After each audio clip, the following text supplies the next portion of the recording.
बिस्मिल्लाहिर्रहमानिर्रहीम। अस्सलाम वालेकुम डियर स्टूडेंट्स, कैसे हैं आप? सब खैरियत से हैं? उम्मीद करता हूँ आप बिल्कुल खैरियत से होंगे। जैसा कि आपको पता है कि कोरोना वायरस की वजह से लॉकडाउन के बायस स्कूलों में 15 जुलाई तक छुट्टियां हो गई हैं। इसलिए आप लोगों के लिए हम ऑनलाइन लेक्चर्स का एक सिलसिला शुरू करने जा रहे हैं और उस सिलसिले की पहली कड़ी आज का लेक्चर है। और आज का लेक्चर 9th के मैथमेटिक्स के पहले यूनिट मैट्रिसेस एंड डिटर्मिनेंट्स के बारे में होगा। और आज हम मैट्रिक्स की डेफिनेशन, इसके यूजेस, रियल लाइफ में इसका कहाँ इस्तेमाल होता है उसके बारे में थोड़ा जानेंगे और उसकी टाइप्स के बारे में जानते हैं। तो चलिए आज का लेक्चर शुरू करते हैं। इसकी सिंपल डेफिनेशन ये है कि a rectangular formation of real numbers is called matrix. Real numbers की एक ख़ास किस्म की फॉर्मेशन को मैट्रिक्स कहते हैं। और जैसा कि आपके सामने एग्जांपल भी आ रही है कि ये एक हमारे पास मैट्रिक्स है जिसके एलिमेंट्स हैं 2, -1, 3 और 0। ये इसके एलिमेंट्स हैं और ये इस तरतीब से ये लिखे होते हैं। अब इसके अंदर ये रोज़ और कॉलम्स कंसीडर की जाती हैं। इसके बारे में मैं आगे चल के आपको बताऊंगा। मैट्रिक्स की डेफिनेशन आपने देख ली, तो अब देखते हैं यूजेस ऑफ मैट्रिक्स। तो यूजेस ऑफ मैट्रिक्स का ये है कि ये फिज़िक्स, मैथमेटिक्स, इकोनॉमिक्स, जियोलॉजी और इवन गेम्स में भी इसका यूज़ है। और ये कुछ एग्जांपल्स हमें इसकी देख लेते हैं कि ये कहाँ कहाँ पे यूज़ होता है। जैसे कंप्यूटर की फील्ड में है तो कंप्यूटर में डिफरेंट ग्राफिक्स सॉफ्टवेयर होते हैं, जैसा कि एडोब फोटोशॉप है, तो ये उसकी प्रोग्रामिंग में यूज़ किया जाता है। इसी तरह अगर फिज़िक्स की बात करें तो इलेक्ट्रिकल सर्किट्स या क्वांटम और ऑप्टिक्स में भी यूज़ होता है। इसी तरह अगर मेडिकल फील्ड की बात की जाए तो मेडिकल फील्ड में आपको पता है कि एक्सरे, एमआरआई और सीटी स्कैन्स की मशीन्स को ऑपरेट करने के लिए जो प्रोग्रामिंग की जाती है उसमें भी मैट्रिक्स का यूज़ होता है। इसी तरह अगर स्टैट्स की बात की जाए तो डिफरेंट टाइप्स ऑफ डाटा को रिप्रेजेंट करने के लिए मैट्रिक्स यूज़ होते हैं, जैसा कि पॉपुलेशन या मोर्टेलिटी रेट या डेथ रेट या फिर मतलब इस तरह के डिफरेंट रिप्रेजेंटेशंस के लिए भी यूज़ किए जाते हैं मैट्रिक्स को। इसी तरह अगर गेम्स की बात की जाए तो गेम्स में भी फुटबॉल और क्रिकेट में अक्सर यूज़ होता है इसका, मैट्रिक्स का। अब ये मैट्रिक्स इन फील्ड्स में कैसे यूज़ होते हैं इस बहस में हम नहीं पढ़ रही है। हर फील्ड की अपनी स्टडी है कि किस तरह से यूज़ करना है।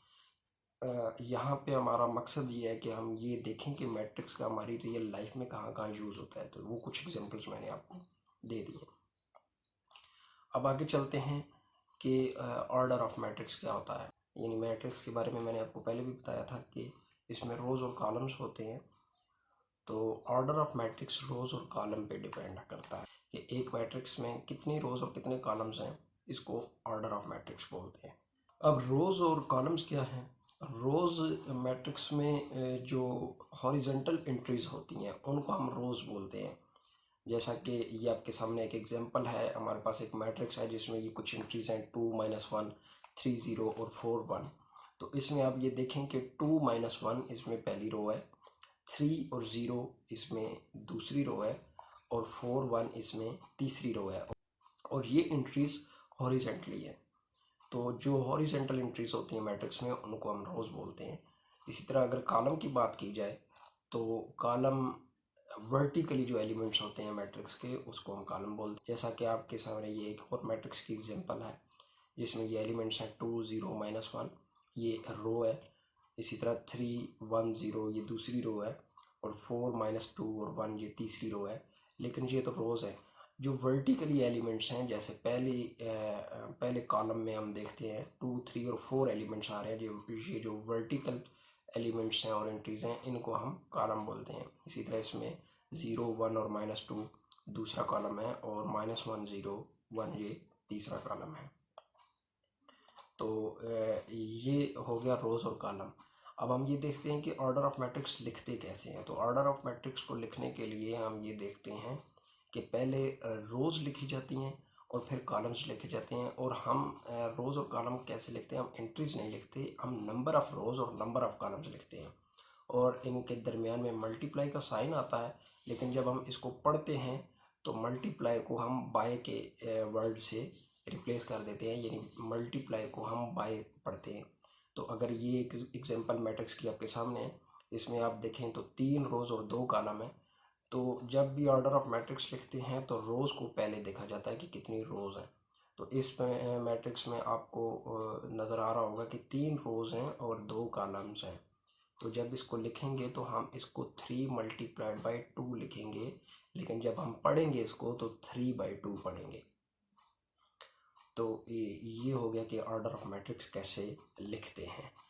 अब देखते हैं इसकी कुछ टाइप्स के बारे में, और कुछ टाइप्स से पहले मैं आपको एक और बताना चाहता हूँ कि इक्वल मैट्रिक्स क्या होता है। इक्वल मैट्रिक्स वो अगर 2 मैट्रिक्स हमें दिए हुए हैं तो हम ये देखते हैं कि वो इक्वल मैट्रिक्स हैं या नहीं है। तो उसमें हम 2 चीज़ें देखेंगे और उन दोनों का होना लाजमी है।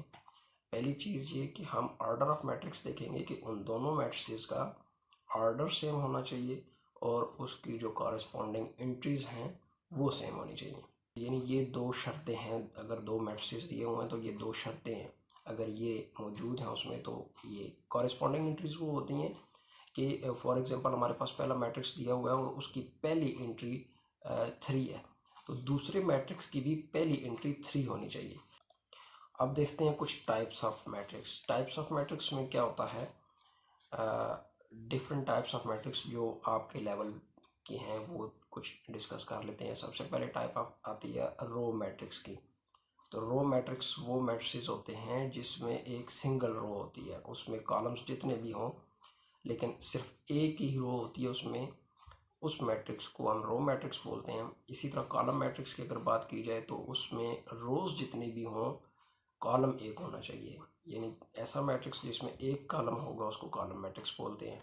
इसी तरह अगर रेक्टेंगल मैट्रिक्स की बात करें, रेक्टेंगल मैट्रिक्स की सिंपल पहचान ये है कि उसकी रोज़, नंबर ऑफ़ रोज़ और नंबर ऑफ़ कॉलम्स डिफरेंट होंगे।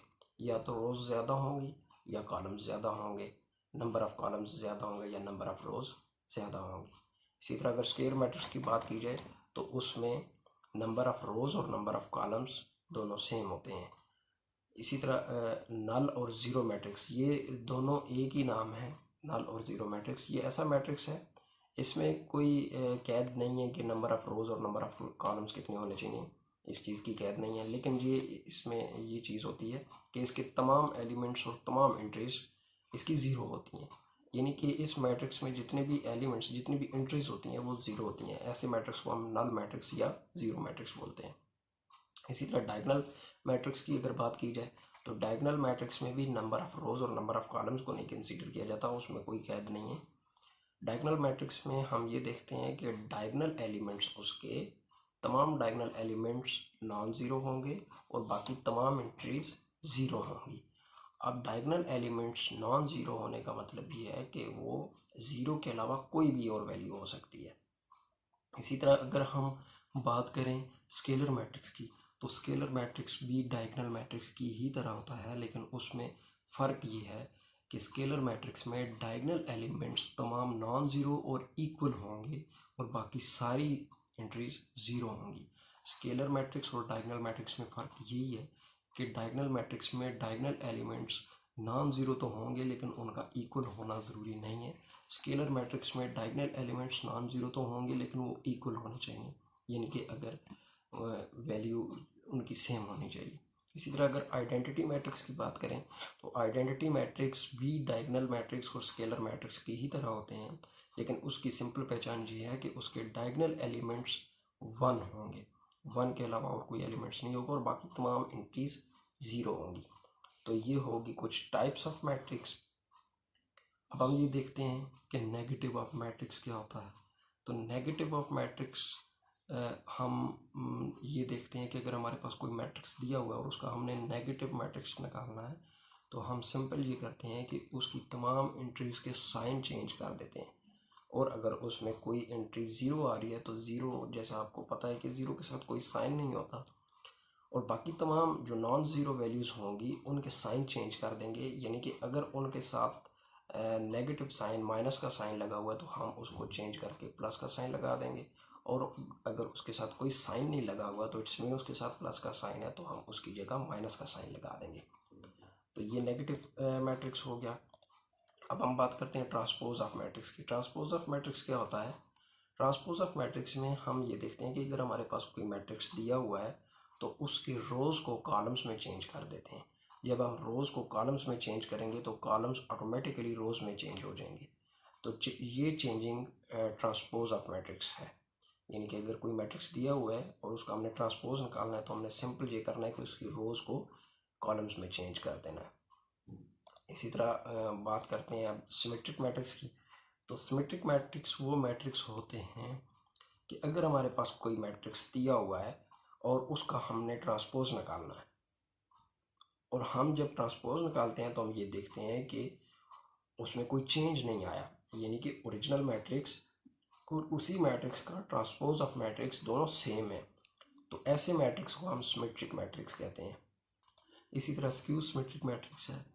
स्क्यू सिमेट्रिक मैट्रिक्स में ये होता है कि अगर हमारे पास कोई मैट्रिक्स दिया हुआ है तो हम देखते हैं कि अगर हम उस मैट्रिक्स का नेगेटिव निकालें और फिर उसका ट्रांसपोज निकालें तो वो नेगेटिव और ट्रांसपोज दोनों सेम हैं, तो हम ये उस मैट्रिक्स को स्क्यू सिमेट्रिक मैट्रिक्स बोलेंगे।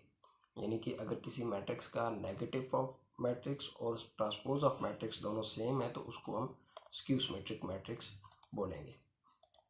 तो ये थी आज के लेक्चर की कुछ डिटेल्स।